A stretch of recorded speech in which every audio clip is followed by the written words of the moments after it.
E P F ಪೋರ್ಟಲಲ್ಲಿ KYC ಯಾವ ಥರ update ಮಾಡೋದು ಅಂತ ತಿಳ್ಕೊಂಡು ಓಕೆ. ಇದು ವಿಡಿಯೋ ಸ್ವಲ್ಪ ಲೆಂತ್ ಇರ್ಬೋದು, ಆದರೆ ಕ್ಲಿಯರ್ ಆಗಿ ಸ್ಟೆಪ್ ವೈಸಲ್ಲಿ ನೋಡ್ತೀವಿ ಮಾತ್ರ ನಿಮ್ಗೆ ಅರ್ಥ ಆಗೋದಿಲ್ಲ ಅಂದರೆ ಅರ್ಥ ಆಗೋದಿಲ್ಲ. ನಿಮ್ಮದು ಗೂಗಲ್ ಕ್ರೋಮ್ ಅಥವಾ ಗೂಗಲ್ ಕ್ರೋಮ್ ಆ್ಯಪ್ ಇದ್ದೇ ಇರುತ್ತೆ. ಲ್ಯಾಪ್ಟಾಪಲ್ಲಿ ಅವ್ರ ಮೊಬೈಲಲ್ಲಿ ಇಲ್ಲಿ ಹೋಗ್ಬಿಟ್ಟು ಮಾಮೂಲಿ ಇ ಪಿ ಎಫ್ ಅನ್ನು ಸರ್ಚ್ ಮಾಡಿಬಿಟ್ಟು ಸರ್ವಿಸ್ ಇಲ್ಲಿ ಎಂಪ್ಲಾಯೀಸ್ ಇಲ್ಲಿ ಸೆಕೆಂಡ್ ಆಪ್ಷನ್ ಇದಲ್ಲ, ಈ ಆಪ್ಷನ್ ಚೂಸ್ ಮಾಡಿ ಮೆಂಬರ್ ಅವನಿಗೆ ಜಾಯಿನ್ ಆಗಬೇಕು ಅಂದರೆ ಲಾಗಿನ್ ಆಗಬೇಕು.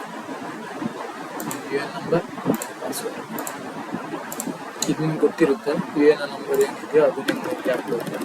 ಆಮೇಲಿಂದ ಏನು ಪಾಸ್ವರ್ಡ್ ಇದೆಯೋ ಆ ಪಾಸ್ವರ್ಡ್ ಇಲ್ಲಿ ಸೈನ್ ಇನ್ ಅಂತ ಕೊಟ್ಟಾಗ ನಿಮಗೆ ಮೊಬೈಲ್ ನಂಬರಿಗೆ ಒಂದು OTP ಬರುತ್ತೆ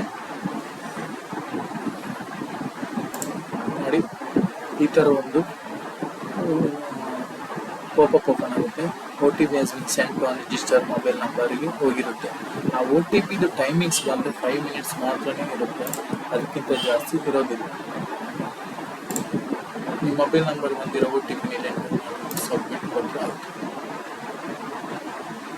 ಸಬ್ಮಿಟ್ ಇನ್ನೊಮ್ಮೆ ಇಲ್ಲಿ ಬಂದು ವ್ಯೂ ಇಲ್ಲಿ ಹೋಗಿ ಇದರಲ್ಲಿ ಏನಿಲ್ಲ ಮ್ಯಾನೇಜರ್ಗೆ KYC ಅಂತ ಇರುತ್ತೆ. KYC ಮೇಲೆ ಅಪ್ಡೇಟ್ ಮಾಡಬೇಕು. ಆ್ಯಕ್ಚುಲಿ ನಮ್ಮದೆಲ್ಲ ಅಪ್ಡೇಟ್ ಆಗಿದೆ.